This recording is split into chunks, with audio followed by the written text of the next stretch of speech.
So the other day, Isles Fix posted something about Rich Pilon. And of course, I went down a rabbit hole. Isles fans of the 90s, James, I'm sure you remember like a little bit of Rich Pilon. Probably have fond memories of him if you're a fan from that era. What I realized is in just kind of like poking around and how long he was with the team, he's a rare player that made it all the way through the 90s with the team. I'm not sure there's another player that I think he signed in 88, 89 or something like that. I don't know if he was drafted by the team, whatever the case was, he, joined the team around that time and made it to the late 90s, which is amazing considering all the turmoil, all that change. Um, I thought it was really interesting and not a player we talk about these days. Yeah, he signed on in '88 Yeah. and he lasted until the 99-2000 season before he went to he went across town to the New York Rangers. So he was waived during that season. Yeah. And I think a day or two later, it may have been his first game with the Rangers. I'm not 100% sure, but is within his first or second game with the Rangers, they play the Islanders at the Coliseum.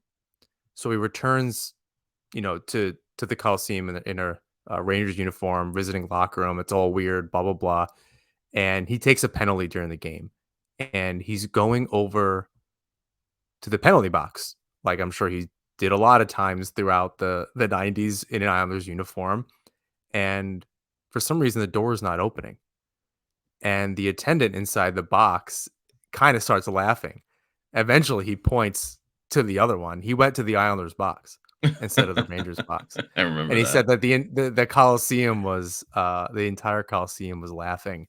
And he goes, "It's kind of cute." There was a New York Times article. I thought it was really funny. I just got down this huge rabbit hole. I thought, and I tweeted because like Mike Caminito, if you don't follow him, he's great. A lot of Yeah.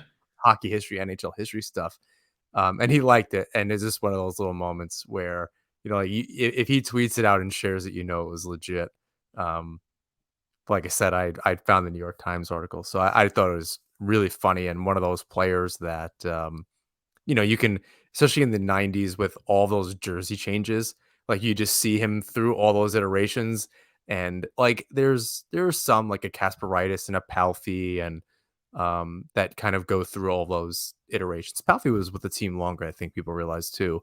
Um, number changes, jersey changes, and things like that. But I thought that was um worthy to start the show with something a little bit different.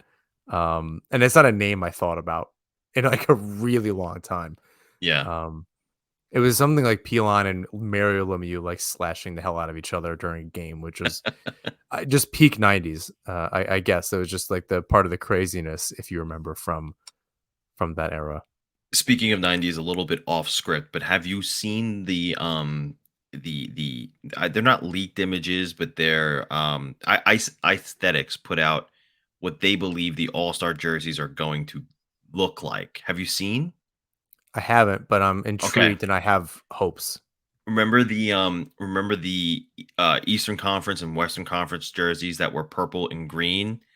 So those are going to be the jerseys according to Aesthetics or something very similar, but Miami Vice colors, black jersey with the pink and the blue and like all those poppy colors, or the white one with the same things just a little bit reversed. I have actually the chills right now thinking about it because that is so chef's kiss to me. That and the other thing that they said too is it's I don't know if there's a uh, um like if they're doing the four teams or if they're doing two teams again. Remember they did the four, right, with the four jerseys a couple Yeah, All-Star yeah. games ago. So if they do four, it could very likely be black jersey, white jersey, but then a pink jersey, which we've never seen in the NHL, right? We've probably seen that like AHL and like ECHL and stuff like that. Teddy bear toss stuff like that, but never seen a pink jersey and then like a almost like the Seattle Kraken really light greenish blue. Interesting. No, I'm not. Um, So I'm not seeing it on their Twitter, which is fine. Which is fine. I thought you were going to say now those that the Eastern Western jerseys are great. that Yeah. brings back a lot of memories. Um, I feel like I watched a million videos. I remember it at the time too. And if you have a jersey from the '90s too, you'll have Eastern Western Conference, the logos from that time period. I believe the starter jerseys or some of the jerseys will actually have that one of those two logos on it. I thought you were going to say they were going to the orange and black, and that got me excited I from was the '80s and '90s. so I'm sending you this now via Twitter in your DMs because here's the concept. It's just like a drawing. But I am in love with the idea because I don't think it's just an idea. I'm pretty sure that this drawing is a leaked image from the 2023 All-Star game. I just sent it to you. I'm if I'm not it looks like Wayne Gretzky on the left. I don't know who that is on the right, but look at that, man. That is going to be, in my opinion, That I would be think the cool. I hope they go back to those logos and like if like reverse retro or like whatever you that's want to the call it. Like idea. I don't, yeah, it doesn't. I don't, change the colors. It doesn't matter as long as you go to like the '90s colors. It does kind of look like Wayne Gretzky on the left. I'll say Right. this: that image, um, and if you want to throw it on the screen, you got good at that. Oh, yeah. For our YouTube um Our viewers, YouTube viewers. YouTube all yeah, there's actually a number of you. So thanks. Thanks for Yeah. watching. Yeah, there we go. Um yeah, that reminds me of pro beach hockey. And I That think you that's the that point, you right? Because the game's in Florida, it's supposed to be like a Miami Vice thing, so, like, the whole theme of it makes sense. I really love this idea, and I really hope that this is it. Like, there's a lot of steam here. It does feel like this is pretty likely, but man, like, and if you get a chance and, maybe off air, I'll send you the video on Aesthetics, YouTube page, but oh my god, like, the images and the concepts are just so nice, and, like, if this happens, I might need to get one. I started collecting jerseys. We could talk about that too, but yeah, I have a bunch of Islanders jerseys. What other ones have you started to so collect? I got a new just regular Anders Lee home jersey for Christmas this year. And like on my bucket list, I want to get the reverse retro for the Islanders. I want to get the Devils reverse retro because I just love it, even though people call it the Burger King jersey. I don't care. I think it's really nice. If this makes it, if this is legit, I need to get this one, I believe, or probably both of them. I want to get I've been in love with some of the reverse retros, but the original reverse retro line, Colorado Avalanche, and then this year's white Team USA jersey in the World Junior Championships was incredible, and I think I need that one as well. Those are pretty good choices. I've been on a kick. I have a bunch of Islanders jerseys. Um I have as non-Islander jerseys, I have my childhood Mighty Ducks jersey with my name Oh, on it. nice. Um And I believe it's a CCM jersey too, so it's legit. It has the team logo on the bottom right, on the back as well. Um, I have a Campbell Conference All-Star jersey, Iserman. It's a remake. It's not an original, which is Nice. a little annoying. I also have a purple. I got it for like $20 at a hockey shop in Oswego, New York. A purple Mighty Ducks jersey, like a Coho one. Mhm. That was a short lived. I think after starter or before starter. I'm not entirely sure when they made those. Um, and I have a Pittsburgh Penguins practice jersey with the Robo Penguin that has Oh, Casparitis in nice. the back, obviously, because and I then have I a have a um I have a Los Angeles Kings Wayne Gretzky jersey that I think I told you about. I found it in like a random military shop. It was just hanging up for 75 bucks and I stole it basically because 75 bucks it was a vintage Wayne Gretzky Los Angeles Kings jersey, the purple. Oh, I was hyped to find that one. oh, interesting. I had a blank LA Kings jersey as a kid.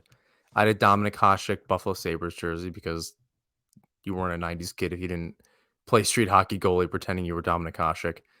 Um, I had Was a it the black goat head jersey or was it the see I need one of those. And you know what I think I I'm so need? mad I don't have it anymore. I think I need Kyle Okposo. with the captain's patch on it.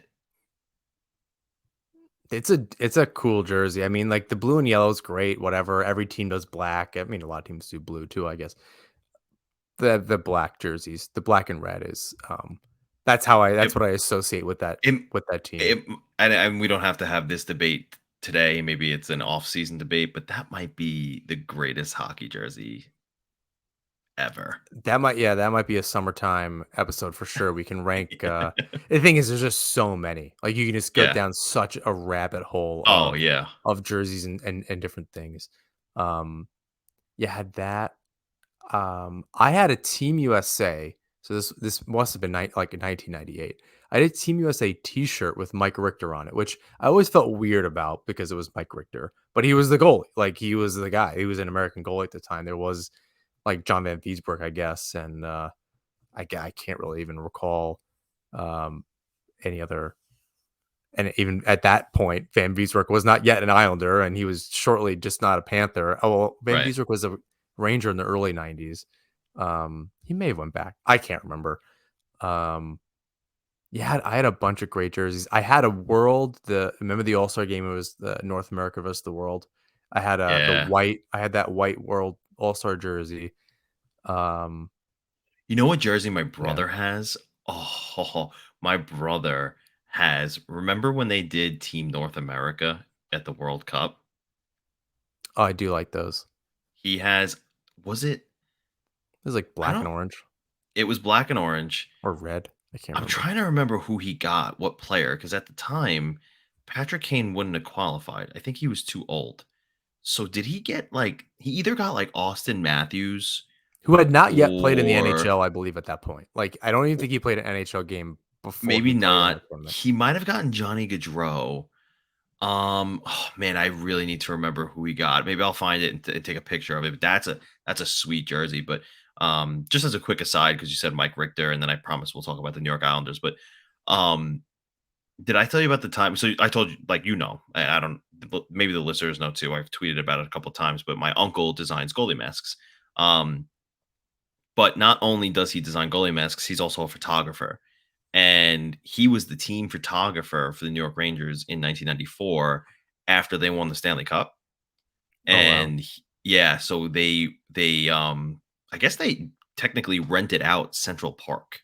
Nobody was allowed in. It was just the New York Rangers, and they took the Stanley Cup to Central Park, and in their jerseys and jorts and rollerblades were just rollerblading around the whole park with the Stanley Cup, continuing that on ice celebration with the cup over their head and everything. And my That's uncle crazy. was there too as the photographer taking pictures for that event.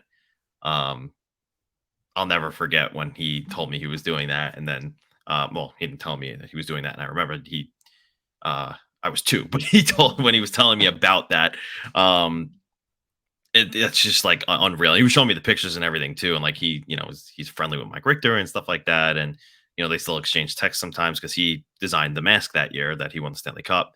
Um, That's Martin, crazy. yeah, Martin Brodor's mask.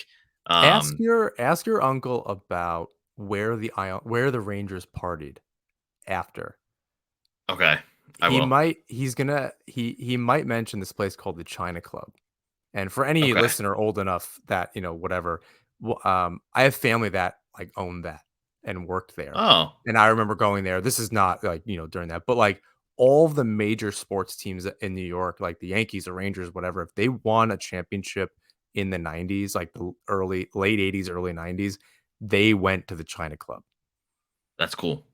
And, like, I think some family members, like, remember them coming in with the cup, and I'm sure that, like, if he was a team photographer, he was there, and he might even know better than me, Yeah, to, I don't like, want write to. I don't down. want to misspeak and say he was the team photographer for like the season. I just know he did that event for them afterwards. He might have done a few others as well, but he definitely did that one in Central Park, which was super cool.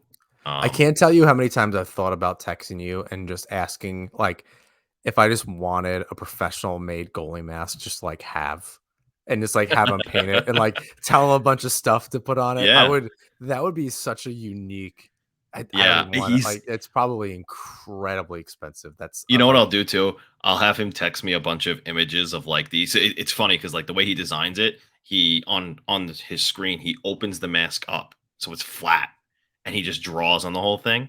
I'll send him. I'll tell him to send me a bunch of his designs that he's already like they're already published and goalies are wearing them now. But I'll just send you like the mock-ups that he's done. They're so cool. There are some really cool ones. I love the Um, nuance. Like, yeah. I love looking at the masks and, like, it's like, and just because I happen to have gone like, I went to high school with him, like, Keith Kincaid, I remember in the early days when he was playing with the Devils, there were these little nuances on his mask that, like, I knew what they were because I wasn't part of that, like, really insular close friend group. He's, No, like, but not a best you but I understood the was like, reference. yeah, I understood the reference, and I'm like, I think that's such a cool thing that they're able to do in a sport that does not promote individualism at all, Yeah. where, Connor Bedard after the World Cup, be like, I don't want to talk about, my personal stats and this, which is fair and whatever. Um, in a sport that trains players not to do that necessarily, especially as you get older, if you're going into the professional ranks or whatever, it's cool to have goalies be able to show that a little bit. Yeah. Like Did they do it a little bit with their pads, but like their helmet is like the only thing in the NHL. I should have sent this to you the other day. I don't know if you saw it, but somebody tweeted at Steve Dangle that he's on the back of their mask, like in an LFR, just making a crazy, stupid face. If I'll find that and send that to you too. It's That's really hilarious. that's really really funny. That'd be a yeah. I'll have to I check that found. out. I'm gonna send Um, it to you. uh, moving let's on to talk. New York. Let's talk Islanders. Yeah, let's talk Islanders. I mean, we started. It was really close. We started. Um, we're halfway through. Actually, a game over halfway through the the Islanders season. Not all teams, I think some teams are a few games ahead. I think the Islanders are one of those teams. They've played a few more games than the teams around them, which at this particular stage, with how many points they have and all of that, and how well other teams around them have played, is not a good thing. That they do not have games in hand, and the games that they played, they've not won. Um, I wanted to get your overall thoughts on the Islanders season so far. Um, with the exception of Ilya Sorokin, incredibly mediocre. Does that sum it up? No, it's really funny because that's going to be the name of the episode, Midway and Mediocre. And Yeah. no, that I mean that's exactly it. And so, when I was like writing these notes, and it gets hard, we were talking about this off the air, and um particularly how I had stepped away from the writing for the hockey writers, um, and we'll talk a little bit about that later. How it's hard to write when there's what do you write? It's different on this medium where we can kind of go in depth on some things really really far. Um, we can glaze over some things we don't want to talk about. We can just avoid it altogether. When you're writing, you need to tell a little bit more of a complete story. Um, and Yeah. it just becomes increasingly difficult to say like, yeah, they didn't play well. They had a really bad start. Sorokin bailed them out. They won/lost. It's a really like easy Mad Lib. You can kind of go over like Barzell wakes up, blank player you didn't expect had a good game. The defense scored. They came back in the third. It's just a lot of the same. And it's hard to create content around that in general. It's funny. I was talking to somebody about this the other day, and I was just like, you look at the numbers, right? The Islanders scored 2.79 goals per game last season. The objective for this season was to score more goals. And if you look at it, technically they are. They scored, I think they're scoring like 3.15. Is it a huge difference? No, it's not even a full goal, but it's more. It's interesting, right? Because I'm sitting here and I'm saying the Islanders defense on the blue line itself is fine, yet not better. It's incredibly frustrating to me because I can't quite put my finger on what it is about the blue line. It's like there's an injury, but the next guy steps up, and it's like, oh, they're still fine. Yet Oh, it's they still perfectly fine. Lowercase f fine. yes. So when it boils down to everything, right? They're getting incredible goaltending from Ilya Sorokin, right? A couple of models have come out recently since it's the midway point. He's the Vezina favorite. I don't know how others feel about that, especially when Linus Olmark has like maybe 2 losses. I don't know.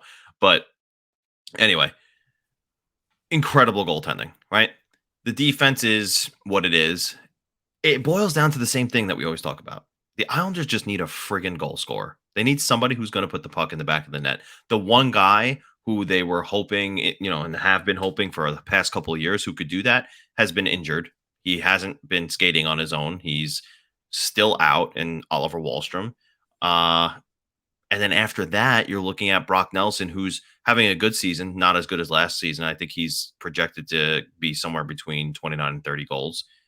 You have Matthew Barzal, who's scoring again, which is nice to see, right? He's projected to have somewhere in the 20 range. Anders Lee, and then that's really it. Like then it's by committee. The problem here is like we fall in love with, and don't get me wrong, he's been incredible. We fall in love with the Hudson Fashings. The Islanders need a goal scorer, and that's it. That's Yeah, it. their role players are Until locked up. Like they have a right, really good supporting cast and Parise and Fashing and this and whatever, and it's great. I mean, and you can it's even call the middle six even really good as well, right? Save for I you agree. know different a Bailey here and there and a Bavillier on and off and blah blah blah. But like for the most part, even the middle six is good. It's going to be such a revelation when if and when the Islanders finally do get that top line winger to pair with Matthew Barzell, and everyone else in the depth chart just takes a step down, and it all falls into place. It's almost like the lock that doesn't fit, right? It's just like that one piece of the lock just won't fit. You can't quite turn the lock to lock it just yet because you need to just go one more notch. They don't have it. And when they do have it, it'll finally lock, it'll finally click, and the Islanders will be that team that we are hoping that they can be. Like, and we're going to talk about this later, but for instance, the big sniper that is available because the Sharks have made it known he's available is Timo Meyer. He's on pace to score 47 goals. When was the last time somebody on the Islanders scored 40 goals? Jason Blake. Okay. So we're talking Grabner mid was like 34. 2000s. Grabner was, I think he was 37. Either way, mid to high 30s, right? Did Islanders Tavares have ever score 40? He may have scored you 40. know what? You're right. Tavares did score 40, but we're talking early 2010s. Like the Islanders haven't had a 40 goal scorer in Matthew Barzell's era. And it's like he's playing out of his mind. He's playing fantastic. We spoke about this last week. He's playing very well. Could you imagine if he had somebody who could take some of the pressure off of him? Could you imagine if he had somebody to distribute to? Like, don't get me wrong. You know, Simone Holmstrom playing with him is nice. Anders Lee plays better with Brock Nelson, so I'd prefer to keep him there. Who's he playing with? And with Walsh, even when Wallstrom was in the lineup, like that wasn't working. And we had discussed that earlier in the season. For Right. whatever reason, that So, just didn't click. And Wallstrom, could be destined for that second line eventually at some point too. I think there's he's out indefinitely. Palmieri could be back. Holmstrom goes down. That opens up a spot. You have Bailey and Bavillier. There's like one too many, especially because now there isn't a third line spot in theory anyway, because of Hudson Fashing, who's playing well and frankly deserves to be there. right. Um, who I would play over Bailey for sure. Bavillier maybe. But I don't even like that the fact that I have to think about that is not a good sign for Bavillier. Right. And it's not because Bavillier is not he has 16 points in 39 games. Like, I think it's over with him. Talk about a player that needs a fresh start. Like, I don't know how you I don't know how you continue with him, frankly. And maybe that's a different discussion. Um, where I did want to take it, I mean, and it's just as a transition, and we can kind of continue to talk about this a little bit. On the whole, is this where you think, if I'm not mistaken, I think I know what you're going to say, but is this where you thought the Islanders would be at this particular point? Yeah, about, they're teetering on either being in the wild card or not in the playoffs. I thought that they were a wild card team. I didn't think that they, and maybe, if somebody decides to go back in one of our episodes and clip me if I said otherwise, please let me know. But at least since the middle of October, I at least came to terms with the fact I was like, okay, this is a middle of the road team. This is a middle of the pack team. And, they're playing with more pace, but they don't necessarily have the foot speed. They're playing a different style, and it's a good style. I think it would benefit them because they can afford to give up a little bit because of the goaltending that they have, which is allowing Noah Dobson to create a little bit more offensively, and you even see Sebastian Aho is an NHLer now because this system is better for him. Um, but I definitely knew by mid October that this was a middle of the road, middle of the pack team that needed, they could be better. They just need that upgrade. And the thing is, like, it's so interesting. Like, we've seen Lamoriello pull through in that area in season. So you want to have faith that it will happen. It's just it's tough to imagine because of how many times we've been burned with that. And especially with the way that things went last deadline, where there was an opportunity to get some money off the books, and instead it went the other way, and it was disappointing. And it stinks to say it about somebody like Clutterbuck, but not when he's been injured. He's been in and out of the lineup this season. Parise was perfectly fine. I don't care if he plays in this team until he's 45. Frankly, if he keeps playing like this, um, or even half of this, I think in a more limited role, like I think that's totally fine. Did you see Um, that stat about him? no. There was a statistic. Some of the best players, the lowest. What was the statistic? Hold on. It was the best value, like, per dollar. Yes, that was it. Best value per dollar. Zach Parise is scoring like third per point. He's receiving like 34 grand per point, which is like Yeah, sick. it was, like, tops in the league in that regard as far as, like, Yeah, production versus how much he's getting paid. yeah. He's the, And the the lowest cost per point. Like that would the leading the league is um Tage Thompson because he's on a ridiculous contract until his new one kicks in next season. But he's receiving $39,473 per point. Ironically, tied with Long Island's Sonny Milano, who, by the way, the Islanders didn't need that guy. yeah, it turned out that again, he would have been a middle six, bottom six kind of player. He would have gotten some time now, but probably not. At the time, you're like, do some. If you're not going to do anything, do something. Like, if you're not going to do anything big, try literally anything instead of like re-signing Kiefer Bellows and then waiving him and then bringing in Soshnikov and then terminating his contract. And it just that's, I think, where that faith kind of gets lost. Even if he's, Lamorello has, brought in a Peugeot, Palmieri, Andy Green, Travis Zajac, and they've been assets to this team. It's still so disappointing when you go into the season. Why wait? Like, I guess I don't understand. I don't like, did the prices go down at the deadline? I don't think so. I don't think that's the case. And if like, Yeah, if we knew, if I remember correctly, and you mentioned this, I believe this is where we thought they'd be. Maybe not midway in the season, but by the end of the season. So 41, 42 games in. I don't think this is how we thought they'd get there. We thought this is where they'd be in the standings, but this is not the team. And it was hard to kind of gauge what those expectations would be as like how they'd be playing.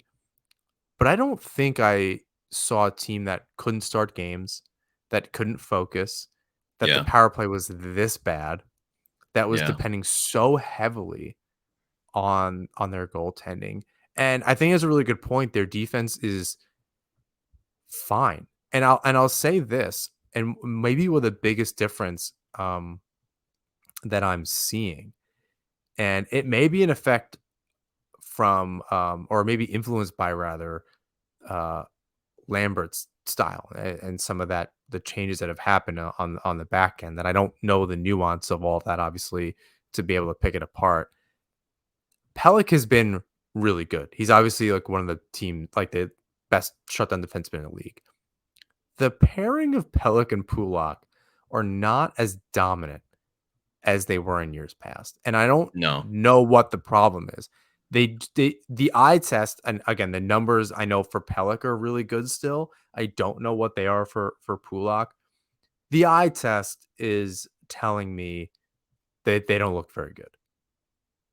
And that is a concern, right? I think there are some really good positives, and I do want to go into like not superlatives, but like biggest surprises and things negative, positive, and kind of all that next. But and even second half predictions. But that to me is one of the bigger surprises, more than Dobson, continuing to grow, more than anything else like that.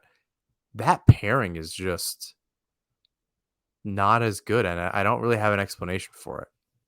I think for I think you're right. Right. There's no explanation for it. Well, the system. The system I think is really what helped because their strengths catered to the system that Trotz had in place more than it does the system that Lane Lambert has in place. Now, here's the thing, right? They're a top pairing defensive pair in a Trotz system. In a Lane Lambert system, they're probably a second pair, which is okay because you have Noah Dobson and Romanov, who I Well, it's think completely use based, right? It's not necessarily that they're not a top pair. It's the focus is on offense, which is I think is your right. point. They're the better Yes. defensive pair, right? Like I don't think that's a question, but Pulak doesn't Right. score anymore. Like he just isn't getting points, and it sucks because he was a regular 9-10 goal scorer, 35 points ish, and he was only increasing over the years. So that sucks that he just kind of dropped off. I can't remember if he had an injury or whatever the case was where he came back, he just kind of like wasn't the same. Um, and Right. he But was now without Pellick for a while, but the interesting thing though is that when Pellick was healthy, Lambert would switch him would switch the pairs. So it would be Pellick and Dobson, Romanov and Pullock. And those actually worked pretty good. yeah, some of the switches have been interesting. Um, Now it's Witherspoon and Pulak, Who, by the way, Aho and Dobson, and Romanov and Mayfield occasionally. Nassim Hockey is brought to you by DraftKings. The NFL playoff picture is locked in, and my go to place for wild card round action is DraftKings Sportsbook, an official sports betting partner of the NFL. To kick off the road to Super Bowl 57, new customers can bet just $5 and get 200 in free bets instantly. Plus, all new and existing customers can get a no sweat bet each day of the wildcard round this weekend. Just place any NFL bet of your choice, and if it loses, you'll get a free bet back up to $10. Action so good, why bet NFL playoffs anywhere else? If you're like me, you know Josh Allen is good for a touchdown or two, so bet on him to throw a couple. Download the DraftKings Sportsbook app now and use code THPN. New customers can bet $5 on the NFL and get 200 in free bets instantly. Only at DraftKings Sportsbook with code THPN. Minimum age and eligibility restrictions apply. See show notes for details. Witherspoon, he's been good. He was going to be in my surprises for the season, an honorable mention. That Yeah. depth is really great to have there. Was it You you who didn't. said he's like Pellic light? I believe I said that. It's nice because in the future, he could be, just like Mayfield, a good third pair defenseman Yeah. with the potential to be a second pair at some point. But like, and this is nothing against Mayfield, but like Mayfield's a really good third pair. Yeah. And I think, Witherspoon could absolutely be that player down the line for the Islanders. And it's not depth that we thought was there, right? You're crossing your fingers about Salo and maybe Aho eventually if he can just kind of put it together. Um, and Samuel Bulldog, like you're Samuel hope Bolduc is an all-star again. yes, I was gonna mention that off the top of my head if I remember, but so thank you for saying that. But yeah, I did see that today. So you're like, you're thinking about the future of the team. Can Pellick and Pulak kind of hold on? You have Romanov who's Right. still really young. Like then this guy kind of comes out of nowhere, and you're like, oh, okay, maybe we're like okay for a little bit on defense. As that's not the problem. That depth is way more than we thought. Now it's on the other side, which is really good. Right. We saw Ratu kind of come in and play really well. He was obviously sent down. We'll talk about that in a second, or in the second half of the show. So yeah, I mean, like that the offense is a little better, but you're talking about like middle six at best at when they're really young. It's that Right. top end that will beat it into the ground, for yet another season and episode and so on until it happens, um, and sticks around. Right. I don't think Lamorello is going to try to Yeah. trade for somebody that's not going to sign. But, the last time there was like a a huge deal was Snow bringing in Ryan Smith and then he didn't stay, or Snow bringing in Vanek and then he didn't stay. Um, so it's kind of hard to get amped about it because we've been burned. If you've been following this team long enough, you've just been kind of burned over and over. Um, It's either we need a goal scoring winger or that was the only thing that the team had in Ziggy Palffy. So we really don't know any different. We either have a really good center or a really good wing. It's been a long time since it's been together. Both. Yeah. And when it has been, it's been for half a season or probably much less. You're talking 20 to 40 games at best. Although the Vanek trade may have been really early in the season. Yeah, it was in December. So that had some time to marinate. So that may have been more, over the 40 game mark. But either way, overall, I didn't think this is how they would get here, but this is where I thought they'd be by and large. Um, I do want to talk about some of the biggest positive surprises this season. Is that Sebastian Aho? It's probably right. Like we knew or we expected Barzell to take a step. We expected another 30 goal performance from Brock Nelson. We expected Ilya Sorokin to have a Vezina caliber season. We expected uh Noah Dobson to play the way he's playing. Like anything we didn't expect or anything that else that we could talk about, probably it's actually not that good. So Yeah. Sebastian Aho is really just the outlier where you sit there and you say, yeah, who would have thunk, right? We were writing this guy off. Why did they sign him for 2 more years? What do they see in this guy? Different system, fits him better. Yeah, I think you're right. Yeah. Honorable mention, like we said, to Parker Wotherspoon, and of course Hudson Fashing. Right? You worry about the fourth line and the future of what that might be and the identity of the team and how does it transform? Who is Casey Cizikas going to play with? And will Parise be healthy enough for long enough? Will they want to continue playing? Is that an option? And then a guy like this comes around and he really steps up and brought in by Lamorello, so you can give him credit there, but it wasn't on anybody's radar. Exactly to your point. So another honorable mention in Hudson Fashing. Um, on the not so good side of the surprises, is that Robin Salo? Now, and to be fair, he didn't get a huge opportunity, but it speaks volumes that Aho is able to kind of go in and he's played ever since. Um, Aho has now played, let's see, 38 games. Sal had 11,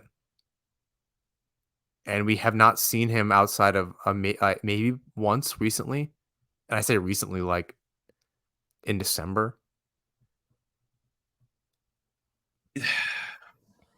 And now the defense takes longer to develop, and I'm not writing him off, but it was just something I think we got too amped about Yeah. and got overexcited. Our expectations are really high. We were just trying to get younger on the back end, and little over ambitious. And it's not like Aho is old; he's 26, but that's it's 2 years older than Aho. Yeah, Salo rather. Um, Salo's not really had a ton of experience in North America, where Aho has a couple more years, especially in the Islanders system, to develop. And they've always done a really good job for all the Brent Thompson um, trolling that you can do on him. They've never had a problem developing defensemen. If anything, that's been something No. that the team has been really really good at over the Right. last 10 years. Um, is that one of the biggest disappointments in the first half of the season? If it's not him, it's Anthony Beauvillier. Oh, I don't. I can understand that, but I think it's uh that ship sailed for me. There's no more being disappointed You know in what it him is? because he's just perennially had an opportunity to had a breakout season, and now he's going to be, he's still really not that old. He's 25, but like I'm done. It could be over now. Yeah, you know what it is? I think I had one more season of that, and it hasn't happened.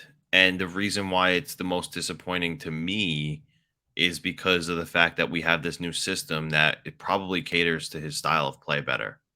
Yet he's the same player. So Robin Salo, am I disappointed? Yes, but I'm less disappointed about him because he hasn't established himself as an NHLer yet. Right. He's trying to get there. I'm more disappointed in the NHLer who can't take another step, has shown that potential, but can't figure out how to do it consistently. And given every opportunity Oh, all over the lineup, every a opportunity. power He's play, even this, whatever. he's even gotten demoted to the third line, and the less minutes with different situations hasn't helped him. So at that point, Less minutes, but with lesser competition, lesser right? Like competition, not as good defenders on the other side of the puck. right? And he's played both roles, both sides of the puck in a lesser role, right? He was a third line checker. He was okay. They're okay. So what about the scoring side? Eh, he's okay. And first round pick, look, yeah, 28th overall. At that point, it's a crapshoot, but you expected more out of this guy because I've said it for a while. He has that skating ability. He has the same skating ability, not as good, but he has similar skating ability to Matthew Barzell. He can handle the puck pretty well. I mean, score a freaking goal Yeah, it's consistently. he's at like a 30%. I don't know, 30%. He's not a half a point a game, but it's a point every 3 games or whatever. He's just perennially 30 points a season, 30 to 40 points a season, and 15 goals spread out, and just these long stretches of not putting up any points at all. 8, 9, 10 games of absolutely nothing, maybe an assist here and there, maybe even being a secondary assist. But I can see that. I think I was just over it. I didn't have high expectations for him, so he can't be disappointment. Um, I think a lot of people, myself included, were really, really excited about Salo, and it was a little bit of a letdown. I think there's still plenty of time for him to be that player for the Islanders. And now there's a little bit of competition. He does need to just wake up. There, if a Wallerspoon's around and an Aho is woken up and Bolduc's while Salah was sitting in the press box, Bolduc's getting minutes and he's now an all-star in Bridgeport. And yeah, it's not the NHL. At least Salah's in the show, but um, Bolduc's getting the recognition from the league and the team and getting those minutes and developing and all of that, and he's getting the ice time. And there's something to be said about that. So I think It's amazing to me that Anthony Beauvillier's career stat totals are 39, 34, 28 in full seasons. And in a different system that's supposed to be more offensive and more go, go, go, score more goals, he's on pace for 32 points. Now he's played excellent when they've made the playoffs. Sure. And there's something to be said about that, but you can't You just keep you this got to guy on get the there. shelf. Yeah, you have to get there, and that's something that is absolutely in question this season. There's and that's a really good segue actually to second half predictions. But yeah, you have to get there. Um, do the Islanders make the playoffs with especially with the way the teams around them are playing right now? Only if Ilya Sorokin drags them over the line kicking and screaming. Um, He'll have to Taylor Hall / Keith Kincaid the team just like the Devils yeah. back a few years ago. Yes, unless they make an upgrade. If they don't make an upgrade, the only way they get in is if Sorokin drags them there. And that's it. That's Yeah, it. I have to agree. There's not a whole lot that we haven't already said, including that they need to make the trade. As the trade, like I think that's just ubiquitous. I think everybody knows what that means at this We point. need to make it the trade. The trade, it needs And it needs it needs to be big. some of you are gonna hate to hear this. If it costs you Atu, Uh, I know. But if it gets you 40 friggin' goals from Timo Meyer, sayonara, Sally. I think that's really hard. It is. I think that's something hard to digest. Um, I don't think the Islanders do it, but it's at least gonna start there. I think there's other ways to do it, but you cross your fingers and every appendage to make sure that's not it, especially with the way you saw him play. 2 goals, 7 games, very, very limited minutes, less than 10 minutes a game, but the confidence was yeah. probably the moves that he was making and, to score both of those goals were You know and I'm what? not The talking about that they were offense, dangles or whatever, it was just that those were goal scorers opportunities and he took them and he just didn't make any mistake, and I think yeah, that's all don't you get can me really hope wrong. for there. The offense was nice, and typically that's the first thing that young players figure out in the NHL. The defense, that's what impressed me. And like I know we're so And that's what Lambert tired. said too. That's Yeah, what he I'm so said too, was tired that of part of the game. defense. This team is always defense, defense, blah blah blah. He's a rookie. I'm just talking about personally for him. Like he brought the offense too, which was great. But I was just surprised at how well he played defensively. That's what impressed me the most. He understood that role on that identity line, that he may not have ever heard it be called that. Um, I have a hard time believing that's what they call it internally in the locker room anyway, but either way, that line had a particular identity, and he picked up on it, and he was told what to do, and he did it.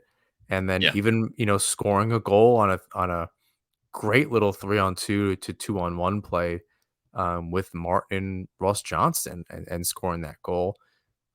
That's absolutely what you want to see, is him just taking advantage of any opportunity. And then that in his first game, that really confident move to the middle. And he got hit at the end a little bit too, right? He wasn't just completely immune, but like he right. made the play and he took the hit and he scored a goal. He was rewarded for that kind of hard work and that gutsy play. And that's what really lacks in this team a lot of times, that we don't really have that because we don't have young players kind of doing, Wallstrom was doing it here and there.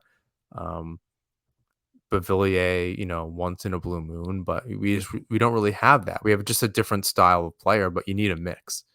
Um, so And you yeah, know what? Too that the trade. the second goal he scored too, Ratu, was nothing to just be like, oh, good goal. Like that was a game where they were playing the Vancouver Canucks, and the Canucks were outplaying the Islanders to that point. They were winning 1-0. The second period comes, and credit to, funny enough, Ross Johnston for making an excellent pass. But for Aturatu to also recognize the play, be in the right position, receive the pass, and score a goal that sparked a 6-goal win. Right? They were losing the first 25-ish minutes of that game And they until didn't win Ratu by 6 scored. goals. They scored 6 goals in the Right. win. Just wanted to be They clear. Okay.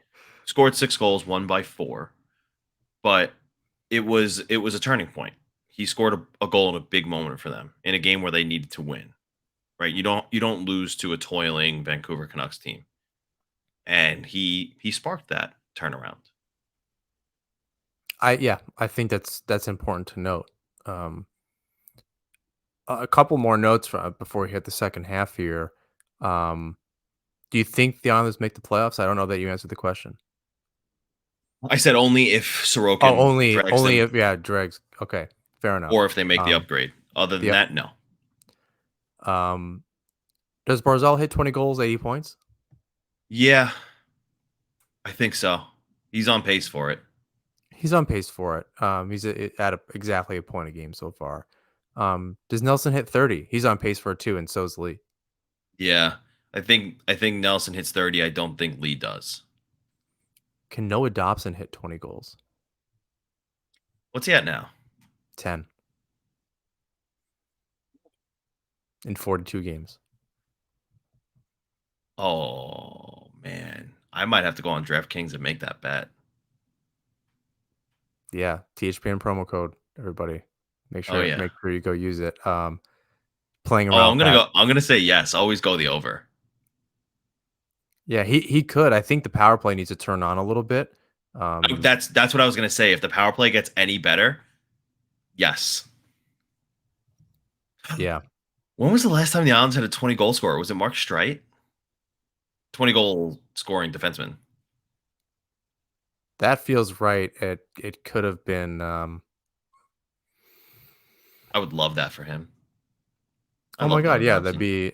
Yeah, I think it's great. He plays a lot of swagger out there, and I think they need that Yeah, on the back end, and playing with a guy like Aho as well, and having that in the lineup, and then I think they have a good mix. It's just very odd that they're questionable, yeah.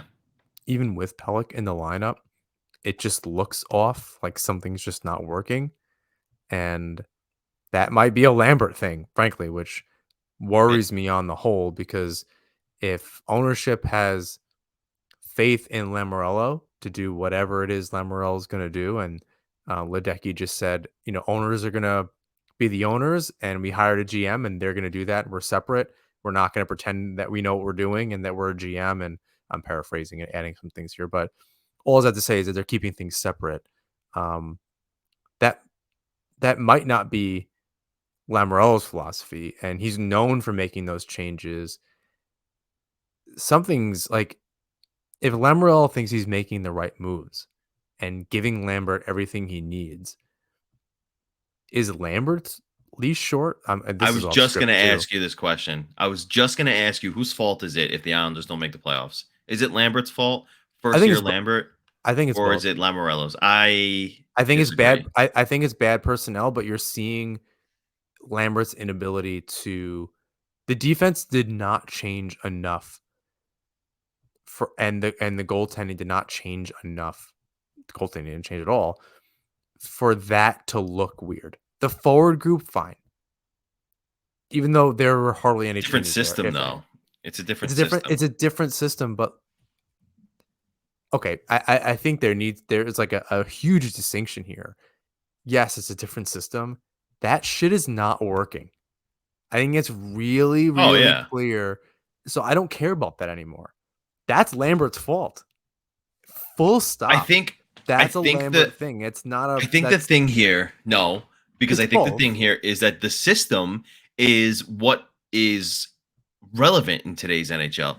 He's just not equipped with the players who can do it. I think we're both It's right. Matthew Barzell, it's Brock Nelson, it's JG Pajot, it's it's left wing Casey Cizikas. It's and then it's some of the defensemen. Yeah. Everybody else in the forward, like Anders Lee is an anomaly. You can pluck him and place him in any system, and his style will work because he just goes to the net and then scores.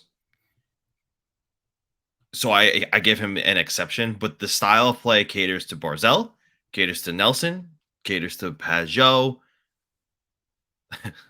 caters to Winger, Casey Zizekas, and Zach Parise because he's still fast. That's a lot of players, by the way. But no, it's I not think it's enough. I think it's both. I think it's a Lamoriello and a Lambert thing. Lamoriello's got to know that that system's going to change, and then something's off. Like I said, on the defense, that's where you cannot have any excuses. The forward group, I understand. I can even agree 100% with you. But on the defense, like looking at how they're playing, I don't know. Change your system, dude. It's been 41 games. You said it 20 games ago. Something's off. Like where Yeah. eventually you got to do something different. You have to change. Like, oh, after 20 games, they finally get it. Well, you know, now it's been 40 and they still don't get it. That problem might be you, dude.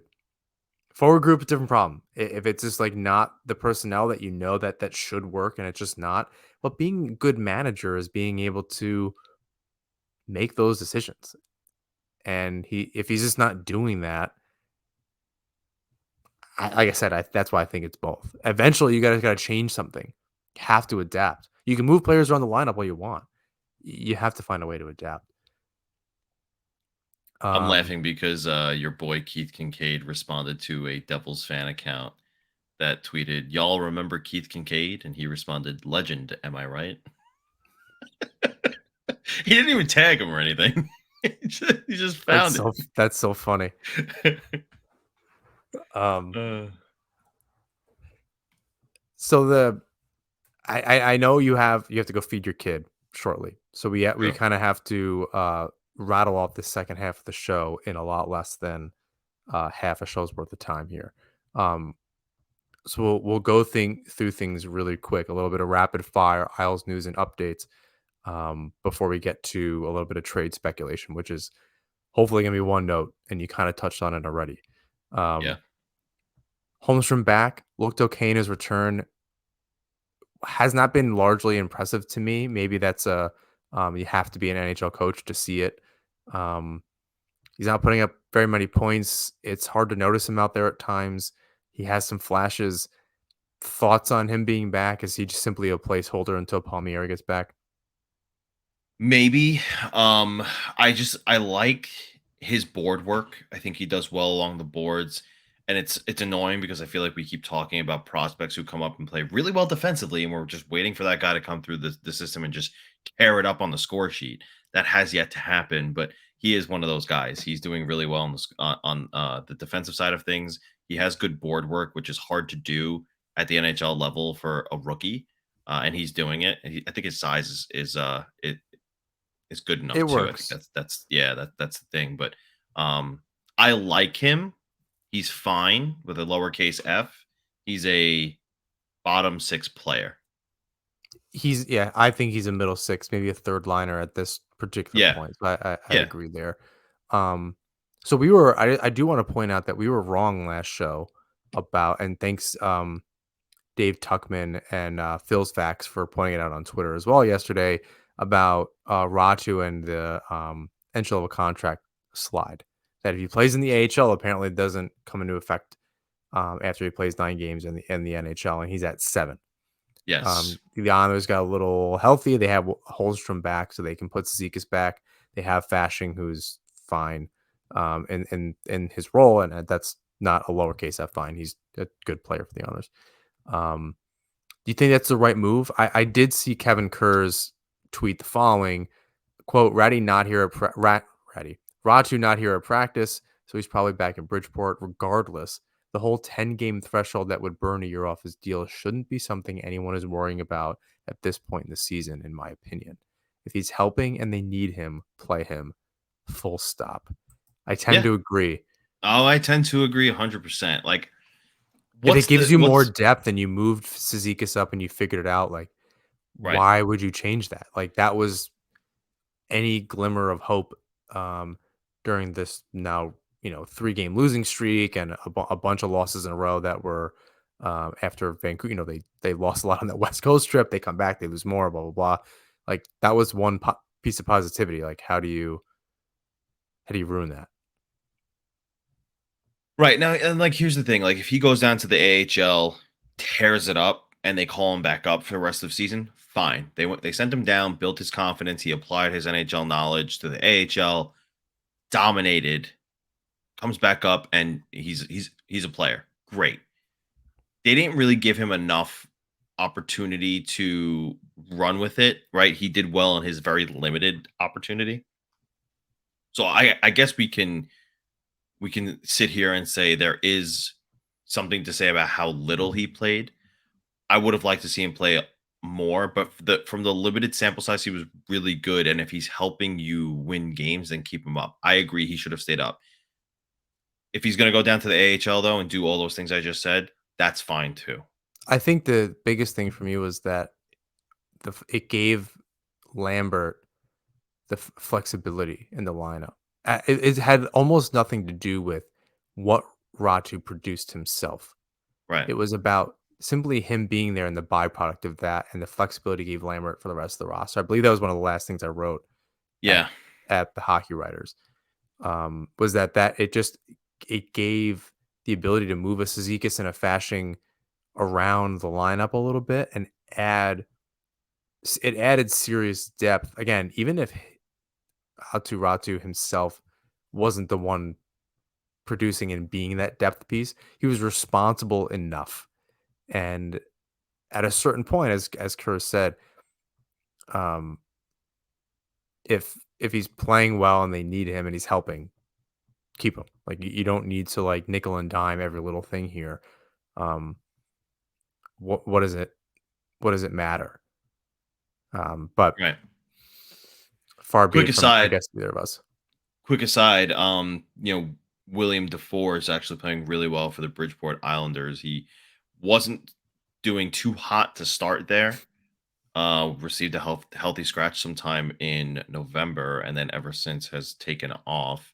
The second leading goal scorer as a rookie. He's got 12 in 34 games, and he's fifth on the team in points, which is pretty good for his first season in the professional league. So, wonder if he gets a chance at all. Same for Baldock because he's the fourth leading scorer on Bridgeport, and he's You'd again have to like have I some said before, serious injuries. I think even more than what they're experiencing probably. now. And But if they it's didn't just good to yet, see. yeah, It's good I to think see they that had enough development. wingers, and they were clearly willing to bring up the center in Ratu and move Cizikas to the wing before they Yeah. were willing to move up to four. So that should tell you everything you need to know on that front. Um, to close out the show here, trade speculation. Um, Tell us about the Sharks assistant manager, general manager at the Islanders game. Yeah, so Kevin Kurz tweeted out, for those wondering on the Timo Meyer speculation, the assistant GM of the Sharks, the San Jose Sharks, Tim Burke, is in attendance at UBS Arena. The Islanders don't play the Sharks until March 18th. There's something to say about that, right? Typically, who's making the trips to scout for upcoming games? Who's making the trips to scout for players that maybe the other team has interest in or whatever, right? Scouts, right? The assistant GM, however, makes this trip. He's in attendance for Islanders versus Stars, and the Islanders have one need, and the Sharks have that need. I don't know.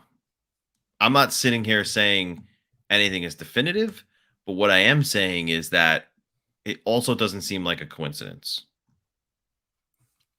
It's worth reading into, and it's pretty much all that we have to go on. Um, Something tells me it's weird because eventually you have to look beyond tape, and you'd have to be if something was afoot, you'd imagine Lamoriello was like, you can't just be obvious. So that's what the only red flag to me is that it may tip off reporters because it's not like Kurz isn't gonna say that, right? And if trying to put on your Lou Lamoriello hat and how this is all treated, It's really hard to think that he would just be like, "Oh yeah, just like be super obvious and come to the game and we'll make a trade." That's weird to me. That's the only thing. Maybe. I think it's worth looking into, and that is a perfectly good path to go down. And I'm not even trying to be a pessimist. I'm trying to just how does Lamelo typically go about these things? Not like that, right? I'm not saying he needs to come in like in a full disguise, but um you gotta know who's covering your team. Kerr's likely still pays pretty close attention to the Sharks just because he covered them for a long time.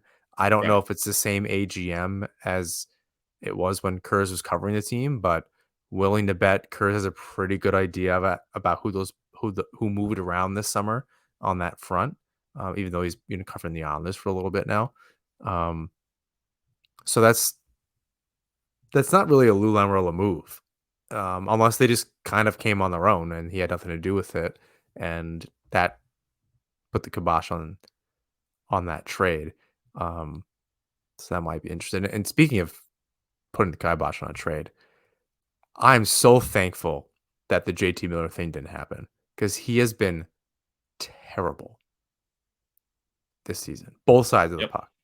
Bad Yep. teammate, bad defensively, isn't scoring. Well, I think he's scoring a little bit, but like he would not he wouldn't have fit in with how Lamoriello puts his teams together. It is pretty clear. Um, but I think that just about wraps it up here. Um, one last thing, and we were talking about this off the air, James, was, you know, I'll have a little bit of time, not, to write. And we've always toyed around with doing, we did a Patreon newsletter. Um, God, it feels like forever ago, probably 2 years ago. And, it got a little bit of traction, but having that regular thing is hard. Um, I don't remember if we were doing it every day. I think it was just Friday mornings, and we want to be additive to the conversation about the Islanders. We don't want to be repetitive, so we're trying to think about how we do that. If there's interest in, we not an official name, but NHP the blog or 10 Thoughts by NHP or whatever we're going to wind up calling it, um, however infrequently it may be, tweet at us, DM us, tweet us, at our at Nassman Hockey, either one of us. You can find our handles in the description on Twitter. But let us know. James and I think it would primarily be me, but if there's interest in, some limited writing at the beginning, it would just be through Substack or something, for free. Just kind of irregular musings from, I don't know, for your favorite show. Hopefully, we're your favorite show, but from this show, your two favorite hosts from this show. Uh, yeah, let us know if that's something you'd be interested in. In the meantime, please rate, review, subscribe wherever you listen to or watch the show. You can follow us on Twitter, Instagram, and YouTube at Nessman Hockey. You can find James' work at the Fourth Period. Make sure to check out Isles Fix, an excellent Islanders curated newsletter in your inbox daily. It is a paid subscription at this point, as of the first of the year or a little bit after the first of the year. Go support the guys and bring you recaps every single day. I did write for them for a short time. It is very hard and time consuming. I believe James is finishing tomorrow morning's newsletter, probably as we speak, as I finish up the show. And so make sure you go over there and support them. If you could take a pause from your writing and whatever, you got to go feed your kid and stuff, bring us home, buddy. Until next time, all, let's go Islanders.